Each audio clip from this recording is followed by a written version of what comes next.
प्यारे बच्चों, आज मैं आपको 7वीं कक्षा का चतुर्थ पाठ पढ़ाने जा रही हूँ।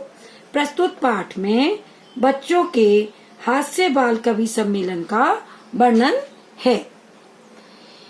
विविध वेशभूषा धारिणे चत्वार बाल कवये मंचस्य उपरि उपविष्टाः सन्ति। विभिन्न प्रकार की वेशभूषाओं को धारण किए हुए 4 बाल कवि मंच पर बैठे हैं। अधे श्रोतारे हास्य कविता श्रवणाय उत्सुका सन्ति कोलाहलम च कुर्वन्ति। नीचे श्रोतागण हास्य कविताओं को सुनने के लिए उत्सुक हैं और शोर मचा रहे हैं। कोलाहलम मीन्स शोर। संचालक है अलम कोलाहलेन, शोर मत कीजिए। अलम यानी मत।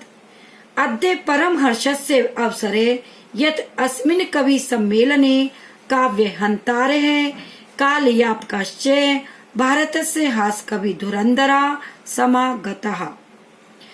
अद्य मिस आज हर्ष का विषय है कि इस कवि सम्मेलन में काव्य की हत्या करने वाले, समय को बर्बाद करने वाले भारत के हास्य कवि धुरंधर आए हुए हैं।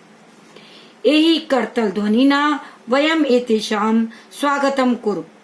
एहि मिस आओ, करतल ध्वनिना मिस तालियों की आवाज से, वयम मिस हम सब, एतेषाम मने इन सब का, स्वागतम कुर्म स्वागत करें। गजाधर सर्वेभ्यो आरसिकेभ्यो नमो नमः। गजाधर सभी आरसिकों को मेरा नमस्कार। प्रथम तावत अहम आधुनिक वैद्यम उद्दिश्य स्वकीयम काव्यम श्रावयामि। सबसे पहले तो मैं आपको आधुनिक वैद्य यानी डॉक्टर के बारे में कविता सुनाता हूँ। वैद्यराज नमस्तुभ्यम यमराज सहोदरम यमस्तु हरति प्राणान वैद्य प्राणान धनानि च। हे डॉक्टरों के राजा, वैद्यराज मीन्स हे डॉक्टरों के राजा। यमराज के सहोदर मीन्स सगे भाई, यमराज के सगे भाई, तुम्हें नमस्कार है।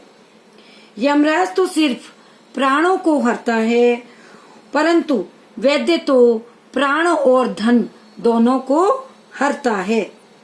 सर्वे उच्चै हसन्ति, सभी जोर से हंसते हैं। कालांतके, अरे वैद्यास्तु सर्वत्र, परंतु ना ते मादृशा कुशलाः जनसंख्या निवारणे ममापि काव्यम इदम शृण्वन्तु भवन्त। कालांतक, अरे वैद्यस्तु, डॉक्टर तो सभी जगह हैं, परंतु मेरे समान जनसंख्या निवारण में कुशल कोई नहीं है। ममापि काव्यम इदम शृण्वन्तु भवन्त, मेरे भी काव्य को भवन्त मिस आप सब सुने। चित्तां प्रज्वलिता दृष्ट्वा वैद्यो विस्मय आगता, न अहम गतो न मे भ्राता कस्य इदम हस्तलाघवम्। जलती चिता को देखकर, चिताम यानी चिता जो हमारी शमशान में जलती है, जलती चिता को देखकर वैद्य हैरानी में पड़ गया।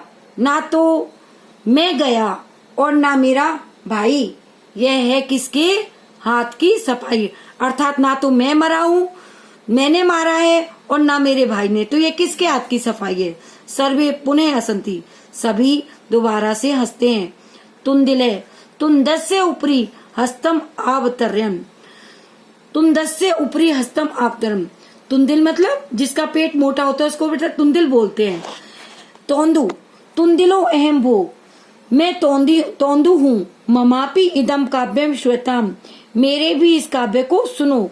जीवने धारताम च, और जीवन में धारण करो। परा अन्नम प्राप्य दुर्बुद्धे माँ शरीरे दयाम कुरु, परा अन्नम दुर्लभम लोके शरीरानी पुनः पुनः। परा अन्नम, पराय अन्न को हे दुर्बुद्धि, दुर्बुद्धि मीन्स हे दुर्बुद्धि, पराय अन्न को प्राप्त करके शरीर पर दया माँ मतलब मत करो। परा अन्नम दुर्लभम, पराया अन्न संसार में, लोके मीन्स संसार में, दुर्लभम मीन्स कठिनता से प्राप्त होता है। शरीरानी पुन पुनः, शरीर तो बार बार प्राप्त हो जाता है। बेटा वो हंसाने के लिए कह रहा है कि दूसरे का अन्न तो हमें मुश्किल से प्राप्त होता है, शरीर का क्या है, ये तो बार बार मिल जाएगा। यानी कि कहीं हम भोजन करने जा रहे हैं तो खूब भोजन करते जाओ, ये कहने का प्रयास कर रहा है वो। सर्वे पुनः अट्टासम कुर्वन्ति, सभी जोर से लगातार अट्टाहसम यानी जोर से फिर हंसते हैं। 4 वाक्य। आम आम शरीरस्य पोषणम सर्वथा उचित में, हाँ हाँ शरीर का पालन करना तो हमेशा उचित ही है। यदि धनम नास्ति तदा ऋणम कृत्वापि पौष्टिक पदार्थ एवं भोक्ते, यदि धन नहीं है तो कर्जा करके पौष्टिक पदार्थों को ग्रहण करना चाहिए। तथा कथयति, चार्वाक कवि, जैसा कि चार्वाक कवि ने कहा है, यावत जीवेत सुखम जीवेत ऋणम कृत्वा घृतम पीवेत, जब तक जियो सुख से जियो, कर्जा करके घी को पियो। श्रोतार तरी ऋणस्य प्रत्यर्पम कथम, श्रोतागण यानी सुनने वाले कहते हैं तो ऋण यानी कर्जे को प्रत्यर्पण वापिस कैसे करें। चार्वाक, श्वेताम मम अवशिष्ट काव्यम, सुनो मेरे बचे हुए काव्य को। घृतम पीत्वा श्रमम कृत्वा ऋणम प्रत्यर्पित जने, घृतम मीन्स घी को पीकर श्रम करो, ऋणम प्रत्यर्पित जने, और हे मनुष्यों कर्जे को वापिस करो। काव्य पाठ श्रवणेन उत्प्रेरित एक बालको अपि आशु कविताम रचयति हास पूर्वकम च श्रावति, काव्य पाठ को सुनकर प्रेरित होकर एक बाल कवि एक छोटी सी कविता बनाता है और उसे हंसी पूर्वक सुनाता है। बालक, श्वेताम श्वेताम भो ममापि काव्यम, बच्चा सुनो सुनो मेरे काव्य को भी सुनो।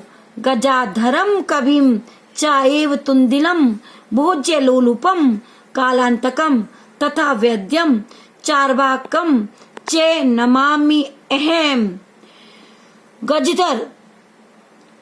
गजधर को और यमराज को, अन्न के लोभी तुंदिल को, कालांतक को, वैद्य को और चार्वाक को मेरा नमस्कार। काव्य श्रावित्वा हा हा हा हा इति कृत्वा हस्ती, काव्य को सुनकर हा हा हा ऐसा करके हंसते हैं। अन्य चापी हसंती, और सब भी हंसते हैं। सर्वे गृहम गच्छन्ति, और सभी अपने घर चले जाते हैं। बेटा इस पाठ की आपको हिंदी लिखनी है और वर्ड मीनिंग याद करने हैं। Okay bye.